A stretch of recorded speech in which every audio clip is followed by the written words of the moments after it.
Kat gumna kilat patai kubor laong baka Qatar kala menjur hagini kitayo baladep ban beno ya ka Hamas naka rijongka hadin ke jingkerpat naka US ban lek kumta kaneka deiru tang hadin knit por ba u Donald Trump ula job biang hakasin ka baar kum u presiden kari Amerika kaba kaneka jing maham la penkutno hadin jong ki jing persyang ke baklem urlong ban persyang ban penlong ya ka kenhun leno kaba kide kinong yelam baklidu kisah akanong ba jong ka Qatar hadoha ban pediang ya kajingnya sangat thma ba kajingete ban pelai ikinong sya arabor ha ka thma Israel bat ka Hamas la itu itlong kubor jong ka US bat ka Qatar ha ka CNN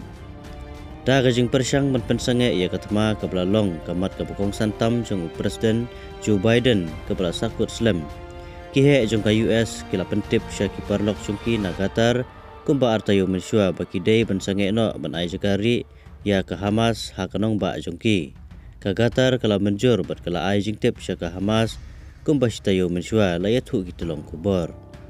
ka Hamas kadai ka kenhun deno ka ba peniap ikinong Amerika bat kadang yai peteng ban bat ikinong Amerika kum kinong sya arabor la ong we he sarkar ha ka CNN hadin bakala kentai ya kijing terwa balaju pelong ban penlait ya kinong sya arabor kinong ilam jongka kimdesu bersya pediang soba hakinong ba jong uno uparlok Amerika uwe uhe jongka Hamas ulaong baki kubor baka Qatar ka benjur ban beno ya kihe jongka Hamas na Doha kilong ki bamdenong rem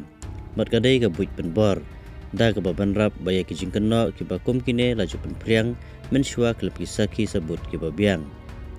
kai ke belami hakilat patai kubor jongka Israel sepang ka jing menjur ka Qatar ban beno ya ka Hamas na Doha hadin ka jingkerpat jongka US kamdon nongrim setia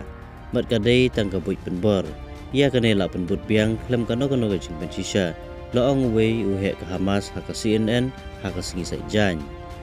ha baro ka wei ka jing ya ilenti jongka tma ba jing ya keren manwanra ya kinong sya arabor sya laying kihe jongka US kala kerpat ya ka Qatar ban pendonkam ya ka jing berngam ban be kum kalat ha ka jing ya keren jongki bat ka Hamas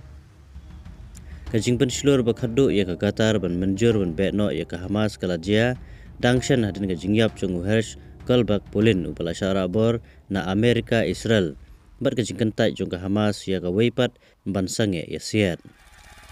ka Qatar kala long ka wei ka bakongsan ba ha ki jing persyang ha ki digisnam baladap ban ya keren ban penyo ya jing sange ya siat ha ka thma Israel bat ka Hamas ha ka ba ki dukhat barang ba jong kane ka kenhun leno ru kidan ha Doha Qatar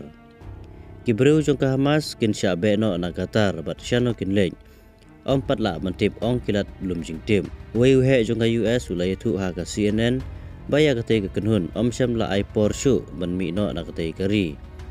kat bala syem ba ka Turki ka long kalat ka bala ban long Henry ka US kamla ban menjur ya ka te ka jingjia na marki ju gidau bakam kwa ba ka Qatar ka nai jakari ya kinong ilam jong ka Hamas ha ka basdang jong news nam ka Justice Department kala pengat ikato ka ningut kinong ilam barang ba jong ka Hamas halor ka jong thombor jong kileno ya ka Israel ha ka nyutrik urisau langai ba wei na kite kinong sya mudui u khelat mesal usa ha Qatar u mentri kambari jong ka US u Anthony Blinken ulaong ru ba ka Qatar kadai ban maham ya ka Hamas balada katai ka kenhun kam menjur ban pensange ya ka thma po ka Gaza kinmat ya ki jinge bat ban sya beno na Doha Qatar